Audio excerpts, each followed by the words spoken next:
Hello there, my name is Jock and welcome to my show Movies to Games, where I do the pleasure of reviewing both a movie and the game that is based on that movie.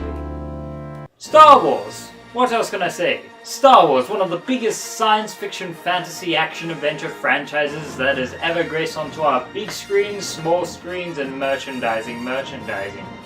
Directed by the man behind American Graffiti, George Lucas made this film in 1977 and it was a massive hit. So much so that there have been sequels, prequels, spin-offs, animated TV shows, comics, novels, toys, board games, models, and, of course, video games. And episode 7 is coming out in the late of December this year.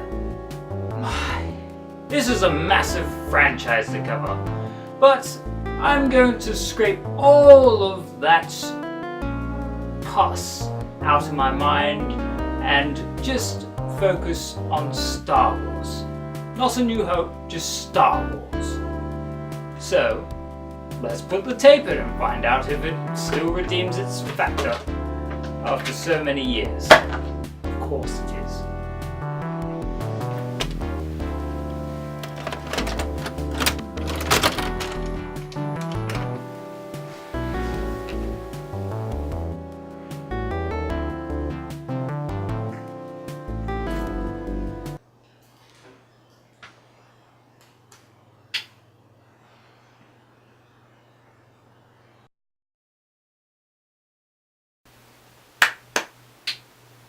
For those who have not seen Star Wars, surprisingly, the story is set a long time ago in a galaxy far, far away.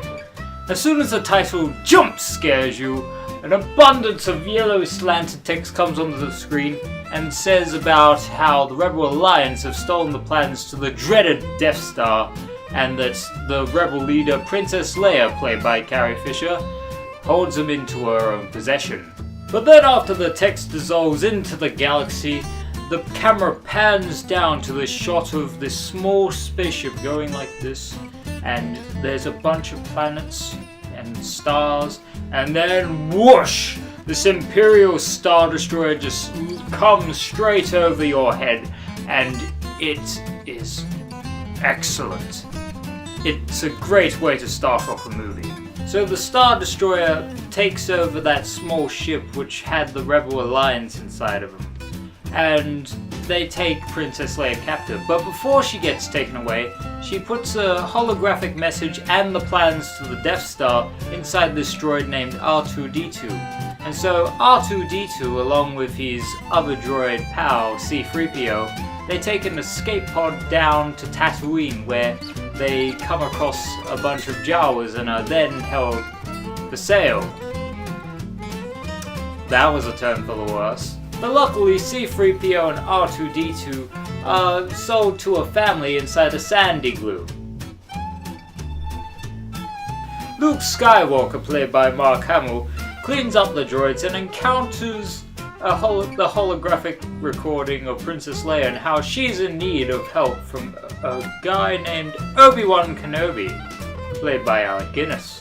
R2-D2 the next morning gets a head start, and so Luke and C-3PO have to find R2-D2, who is finding Obi-Wan Kenobi. As they find R2, they also find Obi-Wan Kenobi, who is also known as Ben Kenobi around Tatooine. Obi-Wan tells Luke of his days as a Jedi Knight and wields the power of the Force. Apparently, alongside him was Luke's father in the Clone Wars, and was betrayed by Darth Vader, who was Obi-Wan's former pupil. Obi-Wan then hands Luke's father's lightsaber towards him, and wants him to learn the powers of the Force. And after a very dramatic situation happens, Luke agrees and they head to Mos Eisley Cantina, where they hire a smuggler named Han Solo, played by Harrison Ford, and his partner Chewbacca, also known as Chewie, played by Peter Mayhew. So they take flight to Alderaan in the Millennium Falcon, and it doesn't go as planned as they thought it would be. And that's where I'm going to leave it there. Now for my 5 keywords of the plot. Plans, Rebel, Empire, Force. Cocky. I'll keep it short, but the story is very engaging and has many memorable and exciting scenes. All of the characters are very diverse and interesting. Luke Skywalker starts off as an average Joe. He works alongside his Uncle Owen with the droid trading, and he just feels stranded on this planet. You can see when he looks into the binary sunset that he wants more in his life than just shooting womp rats. He has a fascination for spacecrafts, and he just wants adventure. As soon as R2 and 3PO come into his life, adventure ensues. And although he whines and brags a fair amount throughout the movie, that's who he is. And in the later sequels, he becomes much more mature and wise as he learns the Force and all that sort of stuff. Mark Hamill plays him exceptionally well. Han Solo. What else can I say that hasn't already been said? Harrison just owns that role. I just love the scene where he flat out shoots this alien named Greedo. Oh, it cracks me up every time. It's such a flawless scene that doesn't need to be over. Yes, I bet you have. What in the green grass and high tides was that?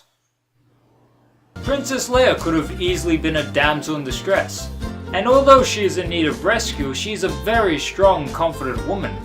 When she's held against her own will about the plans of the Death Star, it's a very high risk, she still manages to keep it to herself. And when she's free from a prison cell by Luke, she still managed to take care of herself. Heck, she even takes the blaster from Luke and shoots her way out for them to escape. Oh! She even argues with Han when they first meet, and it creates some very entertaining banter. She's just a very awesome character. Ben Kenobi is a great character. He's wise, he has a calm expression, and he is a very stealthy old man. Alec Guinness was Ben Kenobi. Darth Vader is just... he's just... evil. His costume and helmet, his voice, his overall presence. He's evil, alright? And let's not forget C-3PO and R2-D2. They are very entertaining to watch. It's funny how a conversation between a droid with human-cyborg relations and a droid with only bleeps and sounds meshes well. Anything. The scenes and locations are just mesmerizing. The cantina, the hallways of the Death Star, the trench of the Death Star, the scorching Tatooine deserts. Looking at all the technicalities of each place is just astonishing. The musical score was composed by John Williams and it is outstanding. The themes add a lot of depth to the scenes. Here in the Imperial March, when Darth Vader makes his entrance, is just menacing. I bet if the track wasn't in the film, it wouldn't have been as effective, I reckon. And I really like the somber tracks as well, such as when Luke looks out into that binary sunset. I know I refer to it a fair amount, but it's just a very awe-inspiring scene. Just hearing the theme, and when it plays, you just feel the anguish that came out. Oh, and it gives me goosebumps and whatnot. And how could I not mention the Cantina Band? Hit it!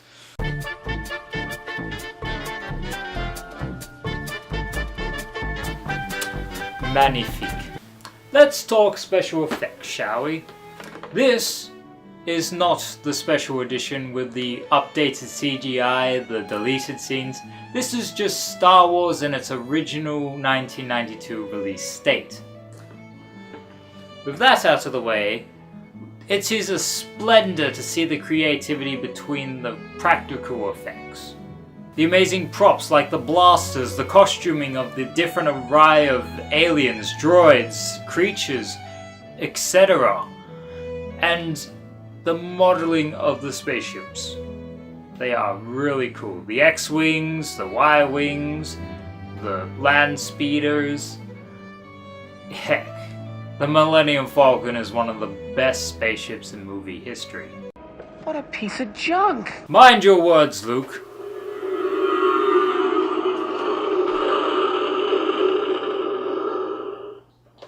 I like how the effects don't take away from the story and improves the surroundings. I'm not even going to bother mentioning them. Overall, Star Wars is a grand epic. It's the perfecto film that both kids and adults can watch. It's one of the best films of the decades, and I can't mention it enough. I have to give it my ultimate 4 fingers and a bum, which overall means the whole hand. Now, there are numerous games just based on Star Wars Episode 4 alone. There's the arcade game that was based around the Death Star battle, which was also ported to the Atari 2600, the Commodore 64 Amiga, and ColecoVision, etc, etc. There was the ever so difficult Nintendo Famicom version, which was only released in Japan. The worldwide release that was on the NES, Sega Game Gear Master System, and Game Boy. And now to 1992, which was Super Star Wars released on the Super Nintendo, which will be the one that I shall be talking about today because I don't have the previous versions. I hope you got all that. It was published by JVC and was developed by LucasArts and Sculpted Software, but the question is Super Star Wars worthy to the grandeur of the movie? Let's find out. Let's find out. Alright, power on! As soon as I press this start button, you will know if Super Star Wars will follow the plot or not.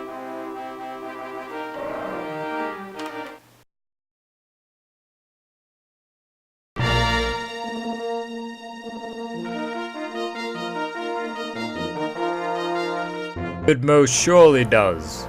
Okay, it doesn't go overkill, but it is faithful enough. When the developers manage to replicate the opening crawl, you know you are in for a treat. The game goes through the key scenes of the film and expands them into a game, and they do a pretty good job of it. The cutscenes follow the movie in the fashion of short and sweet. They don't overstay their welcome, and keep the pace of Super Star Wars flowing. So when it comes to the terms of the plot, it surely does walk in its footsteps, but just in a different style of walking. For a Super Nintendo game, it looks really good. The character sprites look like their movie selves, the backgrounds and stages are nicely detailed. Just look at this smoke effect that's so minimal but a nice touch. I think the title screen looks really great too. I spent about 2 minutes looking at it. When it comes to variety in the places, don't expect too much. There will be a lot of desert and a lot of this. If I were to be a tad bit nitpicky with the cutscenes, I'd say that a small patch of colour would have been nice. R2-D2 looks a little pale there. Other than that, the presentation is very well accepted. Onto the gameplay.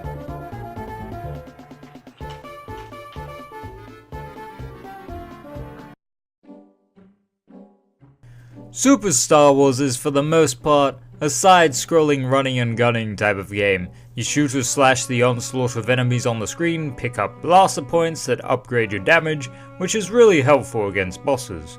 You can also heal yourself with hearts, which reminds me so much of Castlevania. The controls are tight, you can do amazing jumps and flips, shoot pretty much in nearly all general directions. Slantways is always an exclusion. You can do this slide, which is always useful for breezing through some sections, and you can whack people with your lightsaber. Yes, whack people, because you ain't slicing and dicing in this game. It's not just running and gunning though, they change up the perspectives with these couple of land speeder missions where you take down irritating Jawas and head to the next destination.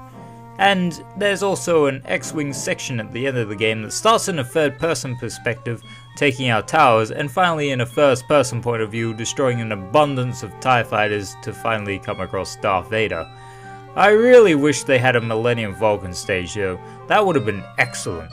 And at the end of a majority of stages, you have to fight a boss that usually takes a fair while for them to go down. I mean, look at their health pellets. Jesus Christ, I'm going to be here for an eternity. The bosses are fun though, although this one is just an annoyance. Whatever I do to avoid his attack, he still gets a hit. As you can see in the gameplay, you don't just get to play as Luke. You can also play as Han Solo and Chewie, which spices up the variation. There's not many major changes, but minor ones. Chewie can go absolutely nusses, Luke can use a lightsaber, and Han Solo is just Han Solo. A couple of the levels, I will admit, feel painstakingly padded, such as this stage. It just goes on, and the background repeats over and over. Maybe it was because I played this level over 7 times over the past months, but that's probably my personal preference. Now, if you are a professional at this game, you could clock it within an hour. For people like me, who are sort of an amateur to hard games, you'll be having a rough time. If you have that dedication on beating a difficult game from the Super Nintendo age, it'll be right up your alley.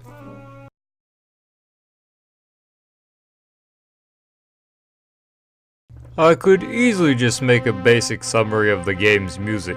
Just imagine hearing a majority of your favorite tracks from the score of the movie botched down into 16-bit gloominess. It's faithful to John Williams' wondrous score, and it still retains the elegant charm of Star Wars. One of my complaints about the music is that the main theme plays throughout almost all of the levels, except for the cantina. And while it's a great composition, it kind of drones after a while, to the points where it feels like a breath of fresh air after hearing something different in the cutscenes. But hey, it's in stereo, that's always good. When it comes to choosing the film or the video game of Star Wars, it's either spending 2 hours being immersed in this galaxy filled with characters, sci-fi and special effects, or spending 2 months replaying the game over and over again, dying and dying till it's finished. From my personal experience, I suggest the movie. Most definitely. It's a classic, and it will remain that way for the many generations to come.